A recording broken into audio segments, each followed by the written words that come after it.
I have a clear message for today. Stop trying to raise capital in 2 months. I know when you're going into a capital raising, you got to put your game face on. You go out, you've been spending months getting your deck ready, been chatting with your board, your team, and so forth, getting everything prepared, and you hype yourself up to go into the process. You get your deal room ready, etc. I also know that what sits underneath that is anxiety is a level of anxiety and fear also, right? Because we have that thing in our head is, what if we fail? Stop putting so much pressure on yourself to get your capital raising done within a 2 to 3 month period. You are absolutely playing by someone else's rules. Just think about this as a logical standpoint. Who said you have to finish your capital raising within 2 to 3 months? Who actually set this rule, right? It's an absolute myth that companies take 2 to 3 months to raise their capital. I know that every single day you're looking at different startup media, you're looking at different publications and so forth where you're hearing about these capital raises. Go and speak to the founders behind them and find out how long it took from first conversation to actually putting money into the company. As I said, you are playing by someone else's rules. It could be your investors' rules, it could be potential investors' rules, it could be your advisors' rules, right? They are someone else's, they are not your own.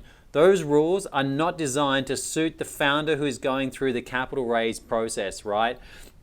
So for me, the biggest thing that I've learned and the best guidance that I can give you is that, firstly, that is a myth, and I'll just restate that again. Raising capital within a 2 to 3 month period from start to finish is an absolute myth, so stop putting that pressure on yourself to do it, right? There is a great power in the agile capital raising method. You know, the other way that we talk about it is to always be raising.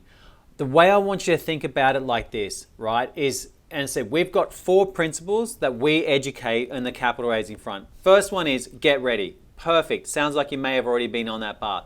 Get ready, stay ready, always be raising, and then get to the fastest yes or no possible. Your job is to set everything up to make it that simplified, because you don't want to have that level of anxiety and fear that, oh, what if you don't raise in 2 months?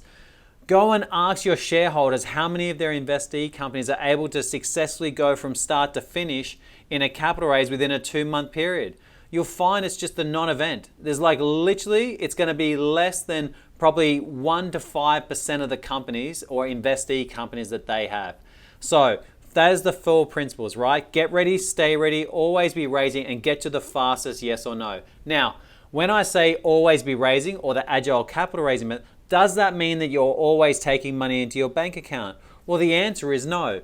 What it means is it means that you're always having discussions with investors, and when the timing suits you, when the timing suits your board, then you can go into open a capital raise, right? Because you have momentum, you have interest, you have people that you're already having discussions that are interested in participating in the company. All too often, people start the capital raise and then think about going and trying to find the investors whilst trying to do that in a 2 to 3 month period. This is not a situation where build it and they will come. This is a process. Let me give you an analogy to help simplify your thinking about when you're going to your next capital raise. Imagine you're a personal trainer, right? And imagine someone walks into your studio, into your gym or into your studio, and they say, look, I want to lose 10 kilos in the space of a week. Right? You'll look at them and think they're mad, right? Or let's say I want to lose 10 kilos in the space of a month. You say, what's going to happen? That is the typical kind of attitude that relates to fad dieting, people going absolutely crazy, doing stuff that's unsustainable for themselves over the long term, right? If you're in capital raising mode, it's likely you're going to be doing this for a couple years. It may be even sort of 2, 3, 5 years that you're going to be going through different rounds for your capital raise if you want to remain in high growth mode, right? So therefore, the thing you need to look at is a more sustainable method of raising capital, right? And also a more sustainable method of engaging with investors and giving them the opportunity to get familiar with your business, get comfortable with your opportunity, understand really what you're doing at a level that's relevant for them, and then the opportunity to engage with you. Right? So think, once again, use the analogy to think about dieting. If someone says to you, say, look, I'm going to lose 10 kilos over 12 months, you think, now that's realistic, right? Because they can sustain it, they can manage it. Because someone may lose 10 kilos in a month, but it's high probability they're going to be putting that weight back on very, very quickly, right? Everyone knows this. It's been talked about for decades. But yet that same principle actually applies to capital raising, where so few people are successful in raising capital in such a short period of time, and yet everyone's convinced them that this is what they need to do. So founders, every 1 to 2 years, they put themselves under massive pressure to do a capital raise in a 2 to 3 month window that really just isn't relevant anymore. I said, you set your process, you define the rules, and do it in a way that's sustainable, manageable, because for all of us, there's two things that we don't know going in our business. We don't know what opportunities may come our way, and we also don't know what disasters may come our way, right? And let's be sure about this. There's one thing with building a startup, right, or building a business. No one gives a shit about your timing. Absolutely no one cares. Things happen on their own terms. Disasters happen on their own terms. Opportunities happen on their own terms. Investors work to their own time frames. All this sort of stuff is so common, yet we're trying to play to rules which are impossible for us to actually abide by. So let's go back to the principle. Stop trying to raise capital within a 2 to 3 month period. Set up a process for yourself where it's sustainable and manageable over the long term and is not putting massive stress and anxiety on you, your team, and everyone else involved, right? Because it's going to stop going from this yo-yo of emotions to a more calmer approach to how you go about it.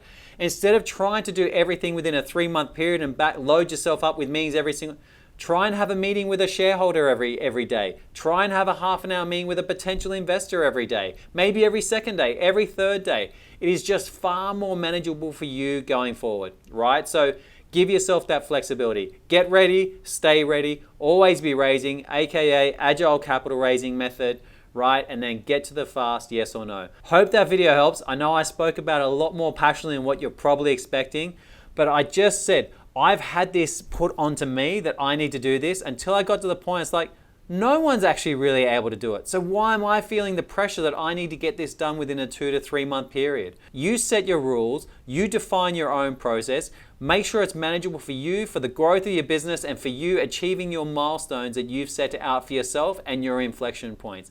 Hope that video is helpful and look forward to providing more content shortly.